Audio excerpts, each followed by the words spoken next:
Saam met my in die ateljee vanoggend is Albertus Lombard en hy is die tegniese adviseur in die Boorgatwatervereniging van Suid-Afrika se boorafdeling en ons fokus 'n bietjie op boorgate, maar meer belangrik, die verantwoordelike boorgatboor wat die sleutel is tot die versagting van Suid-Afrika se dreigende watertekort. Albertus, baie welkom by Grootplaas. Baie dankie meer vir die geleentheid. Jy moet net weet, ons hier by Grootplaas is baie opgewonde oor boorgate en die tema van boorgate, want mens besef die waterkrisis en die watertekort, mens besef die situasie. Ja, en onthou, grondwater in Suid-Afrika is die enigste alternatief. Ja. Ons het nou lekker reën gehad, so die damme is vol, maar dit beteken nie daai water is noodwendig skoon in ons pyplyne nie. Presies. Nou kan jy vir my 'n oorsig gee van die rol spesifiek van die Boorgatwatervereniging. Wat is julle doel?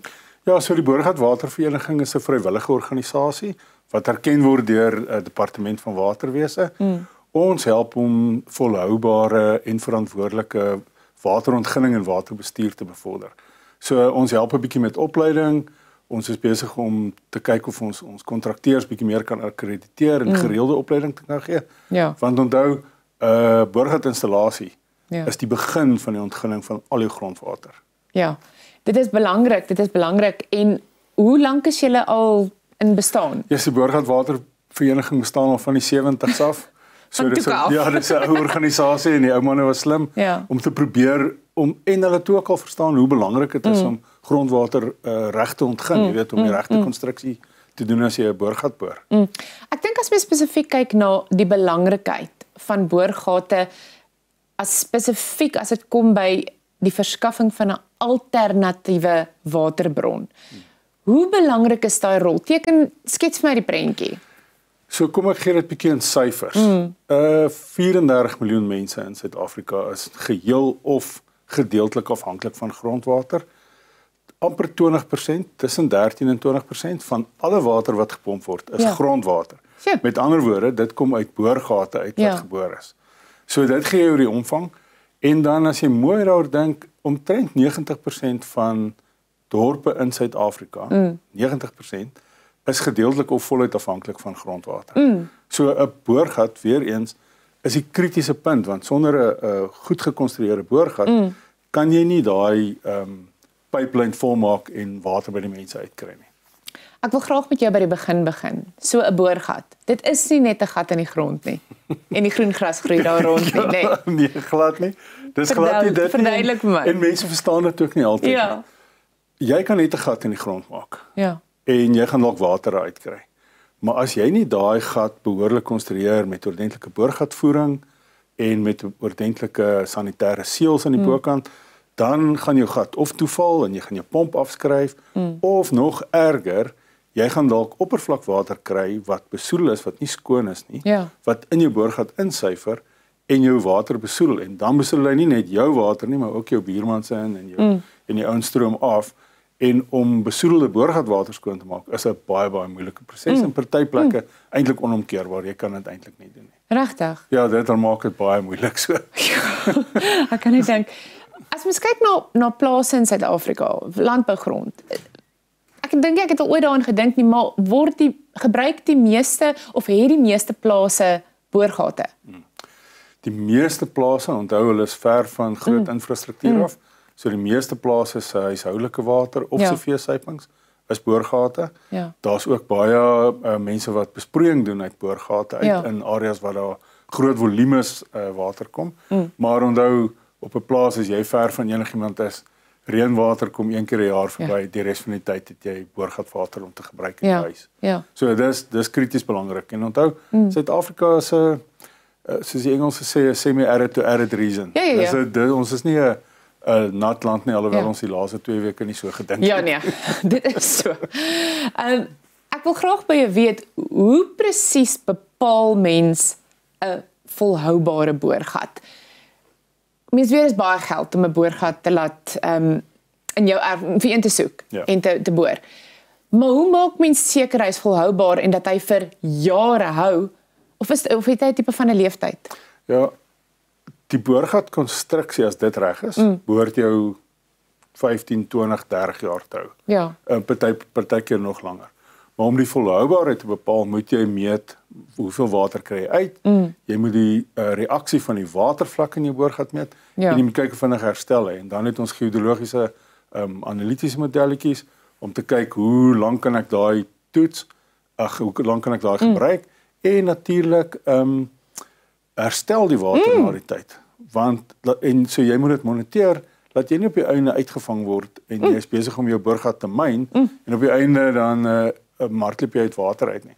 En aan dieselfde tyd as jy jou water toets, die lewering toets, dan toets jy ook die kwaliteit. Kyk, kan ek dit gebruik of moet ek eers 'n filtrasiestelsel sit? En dit alles dra by tot jou. So jy moet maar met jou geodoloog praat en jy moet iemand kry om jou te help. Jy gaan nie na 'n dokter toe en meet jou. Nee. Meet jou hartklop net een keer. Nee, dit is so. Oor die algemeen, en ek wonder baie oor, is die meeste boorgatwater reg om net so te drink of moet dit maar grootliks deur 'n filtrasie stelsel gaan? Daai antwoord hang spesifiek af van die geologie. Goed. So sekere geologie is 100% net so bruikbaar. Ja. Ander tipe geologie moet jy So ons sê altyd doen jou waterkwaliteit toets, kyk meer teen die sandstandaard, kyk of dit volhoubaar is en dan besluit jy of jy 'n filtrasie nodig het. Die meeste boorgate in Suid-Afrika kan jy die water gebruik. Maar nou weer eens as jy in 'n industriële area is en daar's moontlikheid van besoedeling en jy weet dalk in jou area is daar ouens wat geboor het en hy het nie 'n sanitêre seël gesit nie, so is basies 'n seël dat daar nie oppervlakwater kan inkom in jou boorgat nie, dan moet jy maar seker maak jy toets dit en kyk of jy dit kan drink. Nou as mens besluit om 'n boorgat te sak. Jy moet my nou weer die terme reg of jy 'n boorgat te boor. Te sink of te boor. Dis hy presies. Wat is die risiko van insakking? Is dit insakking, insaking? Ja, insinking. Insinking. Ja. Ja, so sekere geologie het 'n baie spesifieke risiko. Goed. So as jy in 'n dolomitiese area is en jy boor 'n boorgat en jy begin daai waterpomp en jy kyk nie wat daar aangaan nie, kan jy 'n sinkgat veroorsaak. So daar is areas in die Tshwane streek wat sê jy mag glad nie daar boor nie want dit is dolomiete. Ja. En dan as jy nie op die dolomiete is nie, dan is die risiko vir insinking amper weglaatbaar klein. Want as jy in die dolomitiese area die waterdruk wegvat, dan veroorsaak jy 'n holte, letterlike holte wat dan kan insak.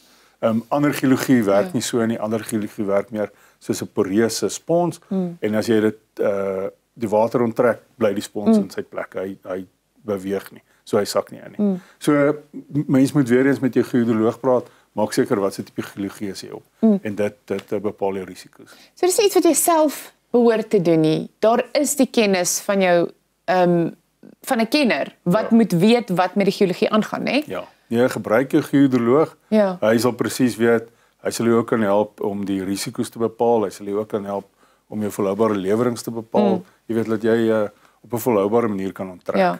En as jy kan nou dink as jy 'n besproeiingsplaas het en jy wil bank op jou water, dan wil jy weet hoeveel water is in die bank. Voordat jy jou al die uitgawes aangaan vir jou infrastruktuur. So gebruik maar 'n kenner. Vertel my 'n bietjie, hoe werk die toestemmingsproses? Die proses om toestemming te kry om 'n boorgat, want ek is seker daar is so 'n proses. Ek kan nie net nee? Okay. Of kan ek? Ja, in die meeste plekke in Suid-Afrika kan jy dit doen. Ja. En as jy onder 'n sekere hoeveelheid water onttrek, hoef jy dit nie te registreer nie. As jy meer as 'n sekere hoeveelheid, dan moet jy gaan deur 'n of 'n general authorization soos hulle praat, of 'n waterlisensie. As jy in stedelike gebiede is, ongelukkig, soos wat ons onlangs in Johannesburg gesien het, daar het iemand in die goudterrein ingeboor en hulle het 'n bylaw wat eintlik jy toestemming moet kry. Dis bietjie jammer, van die meeste van Gauteng se geologie is eintlik veilig, maar op die servitute en op die infrastruktuur, daar het jy obviously die toestemming nodig sodat die ouens kan seker maak jy breek nie hulle infrastruktuur of beskadig hulle infrastruktuur nie. Elke stad het sy eie reëls of sy eie bylaws waarmee hulle werk. So ou moet maar seker maak in jou dorp hoe werk dit? Weet byvoorbeeld Tshwane byvoorbeeld, hulle sê jy kan boor, jy moet net nie jou water in hulle infrastruktuur insit nie. Behalwe as jy op Dolomiete is, dan moet jy spesiale toestemming kry. Ja. As jy nou dink in Kaapstad byvoorbeeld, jy vra vir toestemming, maar hulle doen dit binne 2 weke. Sjoe. So party plekke is vinnig, maar as jy op 'n plaas is en jy is afhanklik van water, dan boor jy en jy maak seker jy kan self onderhoudend wees. Kom julle agter dat daar meer mense deesdae boorgate boor? Ja, definitief. En hoekom? Is dit as gevolg van ons het nie beheer oor baie dinge nie, so oor hierdie wil ek beheer hê? Ja. So toe ons begin het in die boorgatindustrie, het baie mense dit gedoen want hulle wil geld spaar. Hulle wil nie die munisipale rekening betaal nie. Deesdae sien mense dit en ons het in die krisis in Kaapstad gesien. Ons het onlangs die krisis in Johannesburg gesien, in Tshwane, in Ekurhuleni, in baie van die plattelandse areas. Ongelukkig verval ons infrastruktuur 'n bietjie en dit gaan baie gefokusde energie en tyd vat om dit te doen. Ja. So mense kies dan om 'n boorgat te doen en hy spandeer sy geld en hy het beheer oor sy eie water. Hy het beheer oor sy boorgat. Hy kan sy eie tank bestuur, hy kan sy eie waterkwaliteit bestuur. So mense doen dit om onafhanklik te wees. Ja. Ja, om dit vir jou te koop. Ek dink as dit kom by beste praktyke, nou vir huiseienaars en besighede, wat is van die beste praktyke wat hulle kan volg wanneer hulle boorgatinstallasie oorweeg? Wel, die eerste punt is om begin by die boorgatwatervereniging. Ja. Die ouens wat daar is, hulle het onderneem om aan die standaarde te voldoen. Ja. So hulle wil seker maak ons gebruik die SAN standaard vir boorgatkonstruksie, ons gebruik die SAN standaard vir waterkwaliteit. Hulle maak seker jou infrastruktuur word nie beskadig nie. Wonderlik. Ja, hulle doen dit. Hulle verstaan ook die risiko's van die finale boorgatkonstruksie, soos ek praat van 'n sanitêre seël, 'n seël om te keer dat daar nie water inkom nie. So gebruik 'n goeie kontrakteur, gebruik 'n geodoloog, dis die regte manier om te begin. En hulle sal jou ook kan help om toestemmings te kry waar dit nodig is. So dit is die begin. Sê vir my vinnig net, hoe sal ek weet tussen 'n gesertifiseerde boorman en iemand wat net 'n kans vat? Daar's baie maniere, Logika. maar logika is 'n baie goeie punt. 'n bietjie 'n gesprek sal loop, maar die maklikste manier is om te gaan kyk op die Bottled Water Association, Boorgatwatervereniging se webtuiste bwa.co.za. Gaan kyk daar's bietjie riglyne, daar kan jy sien hoe moet ek die kontrakteur hanteer. Daar's 'n basiese kontrak wat moet in 'n kontrak wees. So jy gaan baie vinnig agterkom. Weet jy ou waarvan hy praat of gaan hy net vir jou gat in die grond kom maak? Wel, ek wil net eindig deur te sê een van die moeilikste Engelse woorde vir my om te sê is borehole. Borehole. Jy het dit so mooi gesê. Kom net vir jou af. Dankie dat jy kom kuier het. Ons gaan definitief weer kuier. Okay, baie dankie. Dankie vir die geleentheid. Goed.